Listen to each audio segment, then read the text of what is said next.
Welcome, Tom. Great to have you with us again. How are you doing? I'm good. How are you? I'm good. I've got to ask before we get started, that flag on the wall in the background. I am in my boy's room, and my boy is a massive Spain fan, so he's under pressure as we head into the semi-finals. But I'm not. I like Spain. I like Yamal, but my boy is a massive Spain fan. Well, look, this will go out very soon. This podcast. Who you got? Obviously, England play Argentina on Wednesday. I'm in Los Angeles, by the way, so it's midday here when it takes place.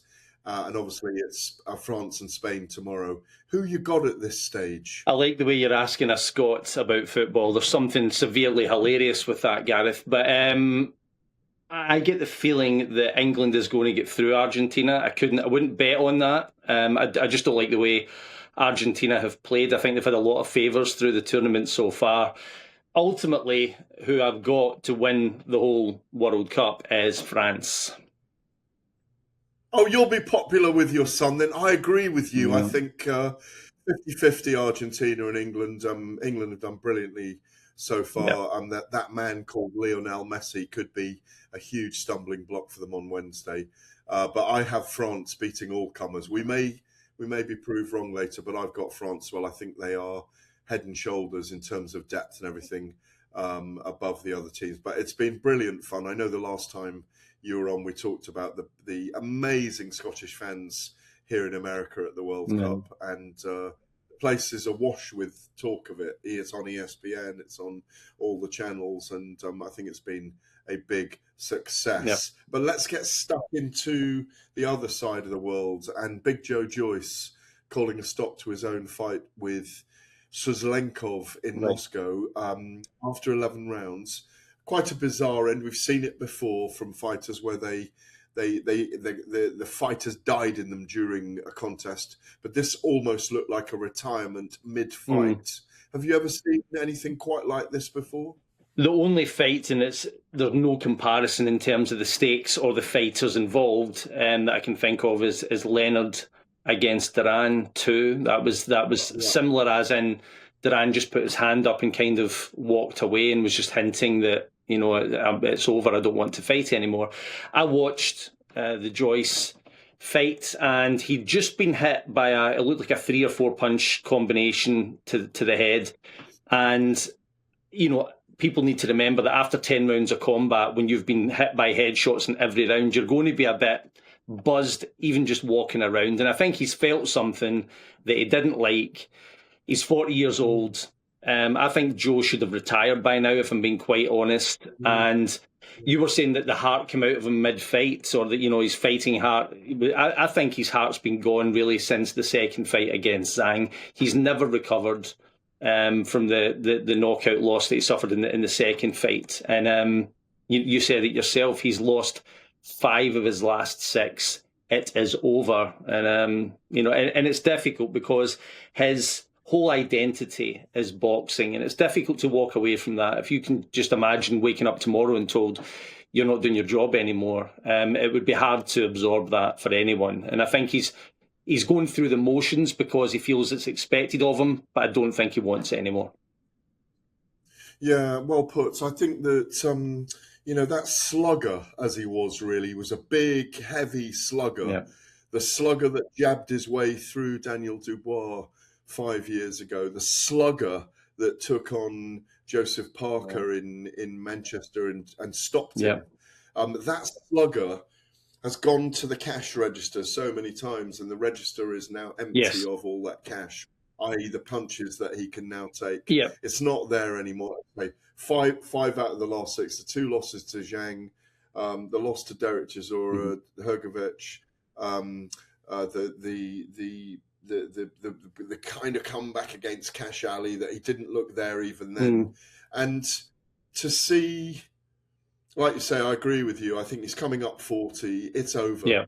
And I think he literally announced his own no mass moment, as you referred to there, in that fight. That yes, it was during the fight, but it's gone. And it felt like he was I don't know, a fodder for an unbeaten Suslenkov in Moscow as well, and sent there to lose on a night when, Murat Gassiev was also in, again, not a great world title fight, but I do hope he sees sense and sees it's the end now. I bought into it, when Joyce was on the way up, through Dubois, through Parker. I was at that fight. It was brutal.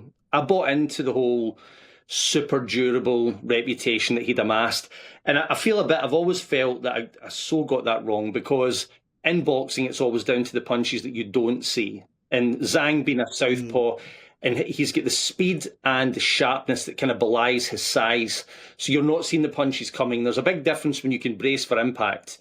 I mean, even the punches that he took from on Saturday night, he ultimately took them well. He didn't buckle. He didn't look badly hurt, but he just said, "No, I'm out of here." So he can still take the punches, but it's his heart seems to be gone. I mean, this is a guy that was at the elite level, and now it's over. And it's a shame, because there was a time around that Parker fight, and when he was riding high, he was one of the most feared men in the heavyweight division. I remember salivating at the thought of him going in against Deontay Wilder. Yeah, me too. Way back then. It would have been a fantastic matchup. Yeah. But, Olympic silver, where we felt he had I thought he beat Tony Yoka. In Rio in 2016. So it's a career that promised so much, but in the end got undone, as you say, by the giant Chinese man, Zhile Zhang. Absolutely. Maybe, and stylistically wrong, and timing was wrong for him in that fight as well. Yeah, and I think, you mentioned Wilder, and I'm not the biggest Wilder advocate, but he's also got the potential to hit you with shots that you don't see, and the power's probably worse. So I think he would always have been found out. He'd just get found out quicker than what we expected. Yeah, and let's hope he does call it a day. Elsewhere on that card, Murat Gassiev, as I mentioned, won his first defence of the upgraded WBA title that he received from the sanctioning body after Oleksandr Usyk, of course, vacated all the belts, which we can touch on shortly as well today. He came nose-to-nose with Derek Chisora afterwards, of all people. Surely we're not going to see Del Boy fight for the WBA title, despite us being told by Del Boy, by War Chisora, that he'd retired post-Wilder. I hope not. I don't know where Del Boy stands in terms of his rating, if the WBA wangle him into the top 15 somehow, but I really hope not. Gassiev has got the kind of sharpness, and he's got a lot left. A lot of these heavyweights that we watch, even the ones at the top level, are nearing the end, but Gassiev to me has still got something in the tank, and it's not a fight that I would want to see Del Boy in. I just wish that he'd stuck to the retirement. I mean, it wasn't a fight that I particularly enjoyed between him and Wilder. I know opinions vary on that, but it was a good sign-off moment. He wasn't embarrassed. He was right out there in front of his home fans. I would rather he stepped away. Yeah, that's a career that's gone on a very long time, and because of his kind of terseness and tensile strength in him, and this desire where he just doesn't want to give it up. No. These frightening comments he makes at times where he says, you'd have to, even when I'm 6 feet under, you'll have to nail the coffin shut even harder to stop me crawling out of the ground to fight again. Yeah, I believe him. I don't know, but the thing is with Derek, he means it. He does not know how to give it up. On the heavyweight division, very quickly, before we talk about other matters at the weekend, I know UFC isn't your thing, but we'll talk about Conor McGregor and we'll bring it round to you. Yeah. The upgrading of the belts by the sanctioning bodies, Murat Gassiev upgraded with the WBA. The IBF have ordered Frank Sanchez and Mo Zitama. They're number 1, they're number 3. Yeah. The upgrading, Daniel Dubois, fine, but there was still an upgrade going on here when with the WBO when he got the title. Ajit Kamayel upgraded to the WBC champion. Surely, and I've debated this in the last few weeks, these guys should be fighting the next guy in line, and it should be for the vacant title. Well, that's in a perfect world. But back in the day, going back to when Ken Norton was upgraded, Ken Norton beat Jimmy Young. who had beat George Foreman, who was pure elite leveling in the top 3 with Ring Magazine, so you can understand the upgrade. Lennox Lewis, when he's upgraded in the 90s, he's just knocked out Razor Ruddock, who'd gone 24 rounds with Mike Tyson. It makes sense, but when you're upgraded, when you've not really had a big fight at all, and you're recognised as an authentic champion, and I rate Gassiev probably more so from his cruiserweight days than anything that he's done in the heavyweight division.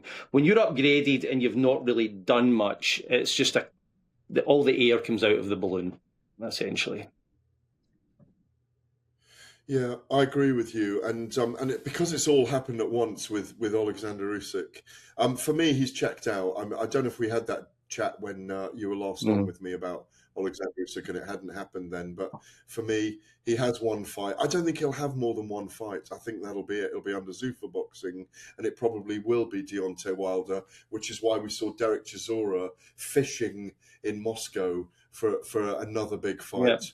Yeah. I think that will be it. But in Las Vegas at the weekend, Conor McGregor made an ill-fated and maybe ill-advised and certainly an ill-timed comeback 5 years away in the UFC 329 against Max Holloway, who'd been very active in that period.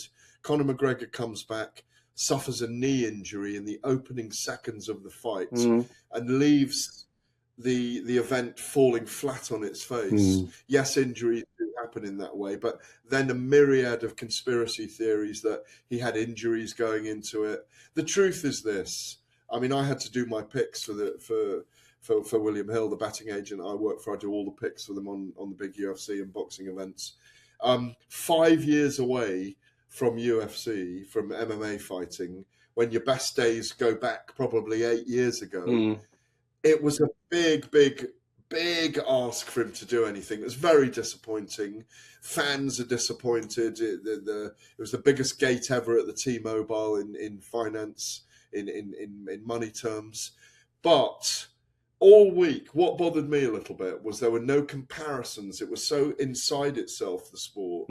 There were no comparisons with the comebacks of people like Sugar Ray Leonard. You'll tell us about that in a minute. Or even George Foreman.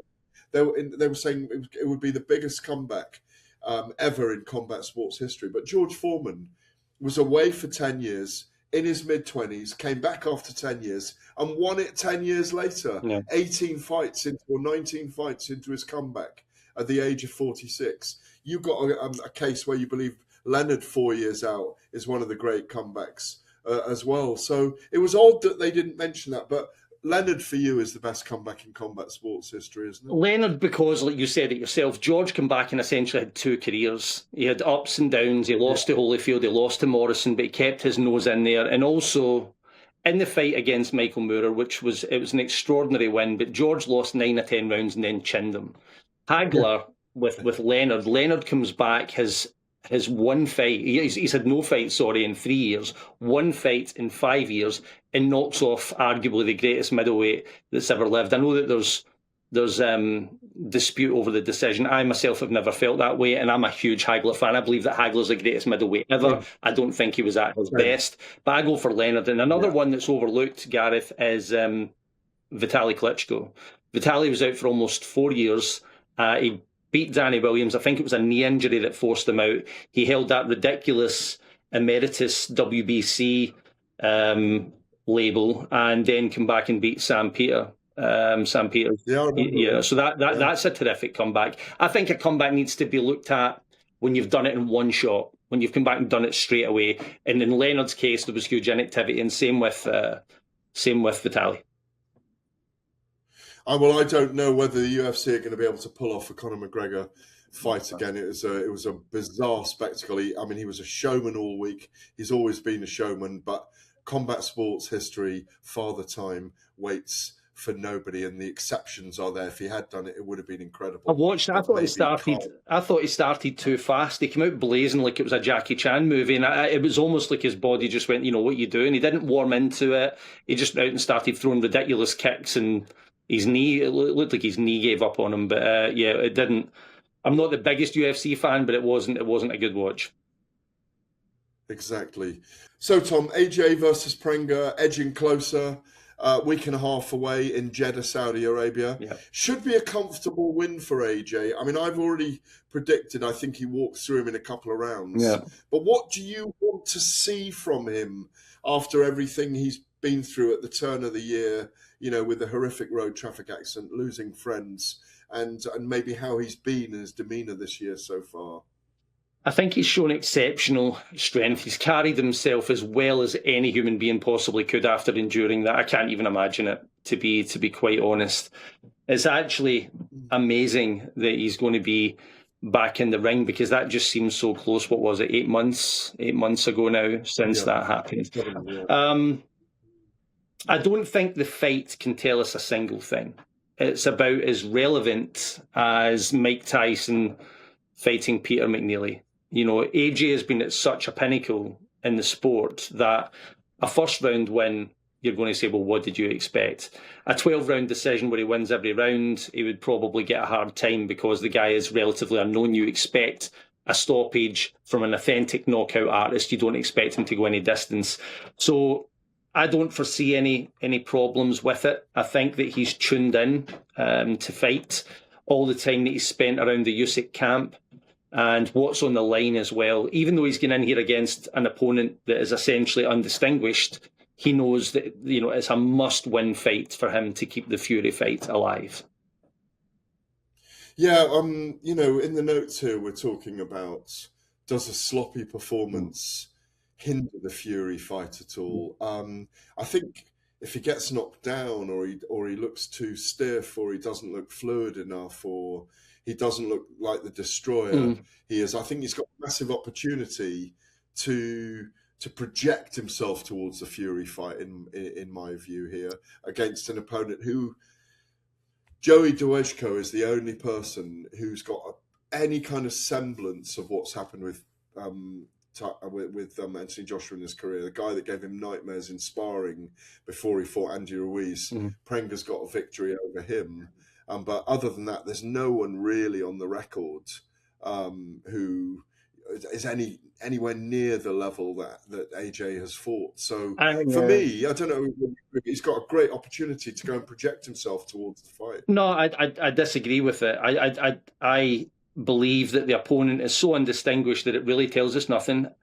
On the flip side, even if AJ get dropped 3 times in this fight and won a close decision, the Fury fight is still alive. It wouldn't matter. I mean, do you remember Roy Jones had signed to fight a rematch with Bernard Hopkins when both guys were way past their best? Roy Jones went out and got knocked out in a round by Danny Green over in Australia. They still made the Hopkins rematch and they made it pay-per-view. Fury and Joshua is too big to be put off just because AJ doesn't quite look himself, or the same when Tyson fights Wack. Exactly the same scenario.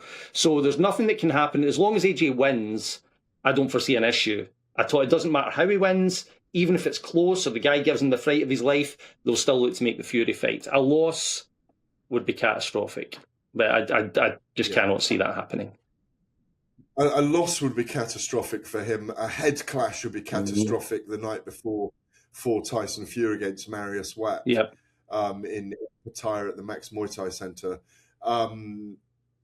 Just on that fight, the location is still not known. Dana White has even pushed back on the fact after the UFC at the post-fight press conference at the weekend that he knows where the venue is going to be. Is he hinting it's still going to be Las Vegas? Cardiff, an obvious place to be outdoors at 2 a.m, have put their hands up and say they'd love to host it, which makes more sense to me than having it in late October / November at 2 a.m. in outdoors at Wembley Stadium. But Turki Al-Sheikh wants Wembley at 2 a.m, which I don't know. That just looks like the impossible dream for me. I still think it may go to America. There's an outside chance of Cardiff, of course. Where do you see it ending up?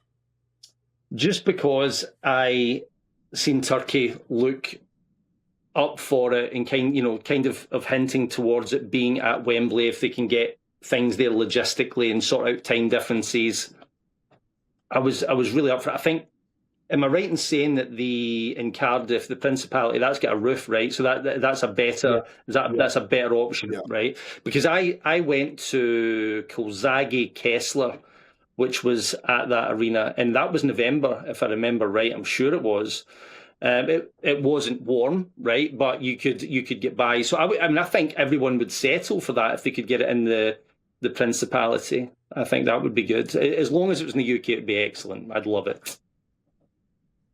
As long as it's in the UK, it's brilliant for the fans. Yes. But I've reached the stage after this kind of parabola that both men have gone on, kind of on the same route for nearly 10 years, where it just needs to happen. Yeah, I know what you mean. And, you know, I know there's going to be thousands of fans out there who are unhappy if it does end up in America or ends up in Saudi Arabia, where it's warm and dry.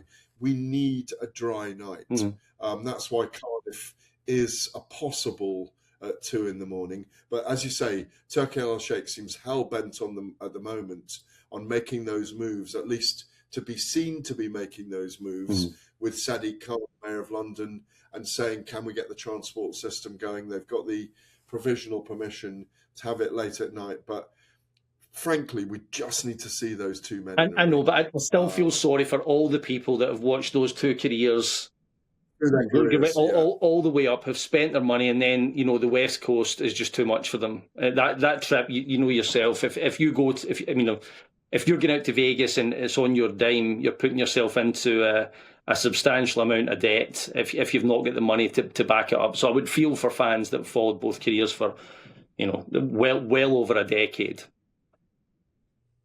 I'm just checking, by the way, when Mikhail Kessler and Joe Calzaghe was... It was 2007, I'm sure it was November, was it?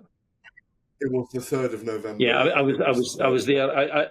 I need to tell you this now. I went to that fight last minute. I got tickets for it, and me and my mates slept outside. So I'm not going to forget it. couldn't get a hotel. So there you go. There you go. I remember it well. And it was very, very late. Yeah, it was. I'm sure it was Showtime that had that fight. So yeah, it was. It was 2 a.m. Yeah, so there you go. It's been done before. It can be done again. Yeah, absolutely. Well, it makes a difference having a roof because, you know, the weather can't come down on us. So, and I think it was an extraordinarily. I do not remember thinking back and thinking it was cold that night, but given you slept on the grass in Cardiff Castle, you probably know that better than me. Yeah, there was. I won't even get into detail, but it was crazy. But it's not a trip I look back on and I regret it in any way. But that stuck in my mind, the fact that it was that time of year, and the fact that it was 2 a.m. It was very, very late, early, whatever way you want to put it. So it can be done. I would take it at the Principality. Well, back to somewhere where the weather will be sensible on July the 25th when Anthony Joshua takes on Christian Pringa. The undercard has been announced for that event in Jeddah. Yeah. Josh Kelly fighting Kevin Ajako, and an interesting fight for Josh Kelly in this instance. Well, I believe highly in Josh Kelly, even though I didn't pick him. I wish I did. I was so close to picking him against Murtazalev when he won the title. But I think he's one of the best junior middleweights in the world, and I don't think the opponent is. I mean, even the fights that he's won at levels beneath Josh, he's been pushed. Troy Williamson, a couple of others, and I don't foresee him.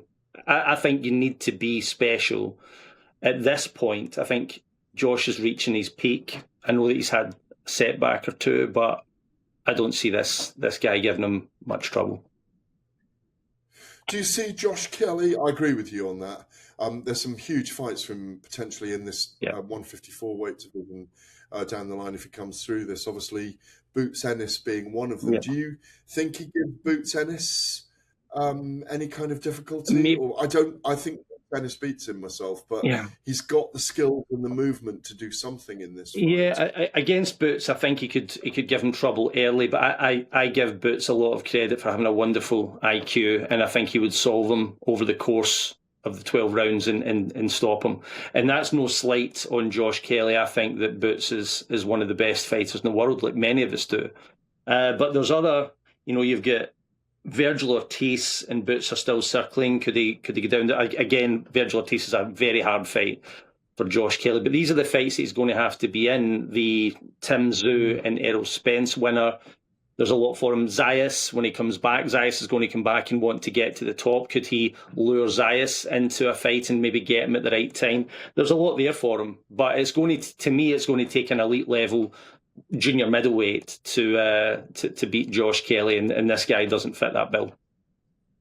Yeah, and also, of course, this is a moment when some of these American boxers could be coming to the UK and fight. Yeah. Canelo never fought here, in spite of fighting that phalanx of British boxers. I think 8 it was in total in the end. Yeah. It'd be brilliant to see him come and fight Hamza Shiraz here. Shiraz has got a bit of a run out on this event now, in with German Simon Zachenheiber. Again, Shiraz, one of our rising stars, potentially a guy who could get maybe at one point into our Ring Magazine top 10 rankings if he keeps going as he is, like Ben Whittaker may do one day. Yeah. Again, Hamza Shiraz, this is a treading water fight for me, even though it's a world title. It's the same thing again. I'm a big believer in Hamza. To me, he is elite. He was 160, he's now 168, but he needs to be tested against the very best in the weight class. I mean, Canelo is the fight that you hope that he can get. Canelo is back in September.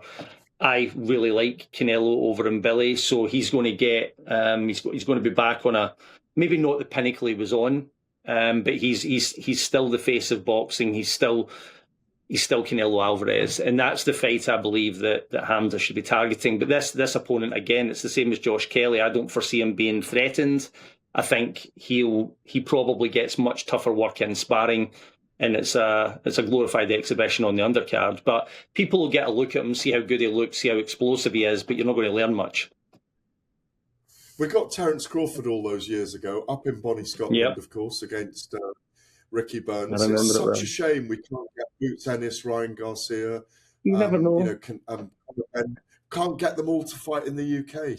It's such a shame. We went through that period. Remember, we had Golovkin. It was here as well. Lomachenko was here as well. There was a bunch of them, and a lot of credit. I think, off the top of my head, I think Matchroom did all those cards. They went out of their way to get pound for pound elite over, and I loved it. It was a great chance to see these guys. Even though I'd seen one or two of them stateside, it was brilliant to see them in the UK. We didn't know how special.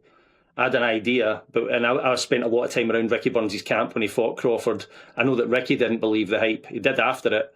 But it would be brilliant if we could see a similar thing happen. And who knows? Maybe we get some of these guys to come over to the UK. Shakur would be excellent to see. We had Tank Davis, if memory serves, over in the UK, right? Yeah, against one of the Walsh brothers. Yeah, that was a really good period. That kind of. When Matchroom did their $1 billion 8-year DAZN deal at the beginning, there were a lot of big fights that came over, fighters that came over. But Conor Benn and Ryan Garcia might have drawn over here. And let's say Canelo. I've always wanted Canelo. He's always said he would have a fight. And many times I've interviewed him several times for the Ring Magazine, where he's always said, I'd love to come and have a fight in Ireland because he reckons he's got Irish ancestry, or in the UK, and yet it's never happened. Hopefully, it could happen one day with Hamza if those two ever meet. So, Tom, final section today. Huge signing, the biggest signing yet for Zuffa Boxing. 4-weight world champion Shakur Stevenson. He's way up there in our pound-for-pound rankings with the Ring Magazine that we're a part of in that panel. I think, what is he at, 3 at the moment? Yeah, 4? 3, right? He's just above Bam. Yeah, he's just above Bam. Yeah.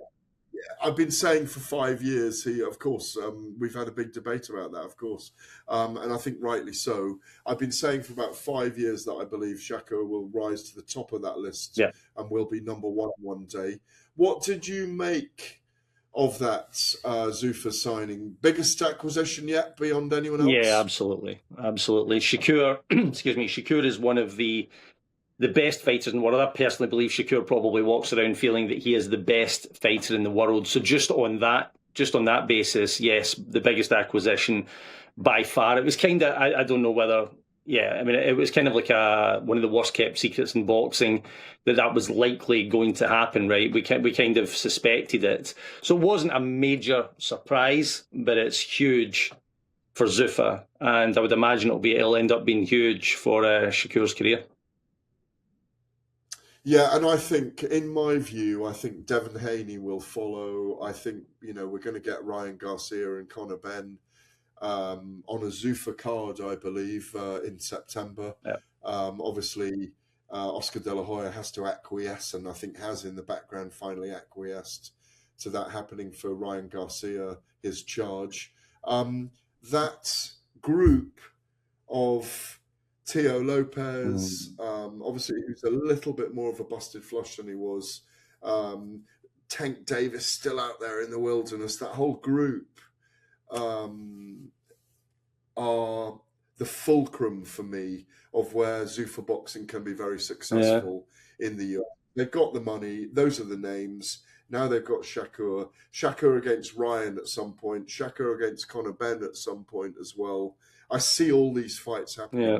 Do you see that as well? Yeah, I do. That would seem to me the main reason for getting a hold of Shakur. You've also got Rolly Romero, right, who's fighting Teofimo Lopez. So these guys are all in the mix. And Rolly, even though, a while back you would keep him out of there, he's got a legitimate win over Ryan Garcia. So there's every reason to keep him in there. You've got interest over here with Conor Benn. If the fights can be made over the next 2.5, 3 years, if they fight more than once, you could be looking at one of the most attractive eras in modern boxing history. But the fights need to get made. There seems to be a lot more talking than fighting at the minute, which gets my goat. On social media, it just starts to get boring after a while.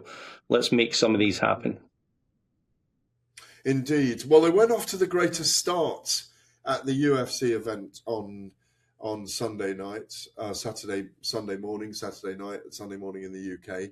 Shakur was mislabeled as an NBA player when the camera cut him at the UFC Octagon side this weekend, where Conor Benn and all the names were as well. Dana White putting his hands up and saying, "We are past masters of mucking these things up." Where does it, in your view, talking of belts here, and how we rank him perhaps, where does it leave Shakur and his WBO world title and the ring title now that he's joined Zuffa, and he's probably going to relinquish that belt and probably fight for a Zuffa belt?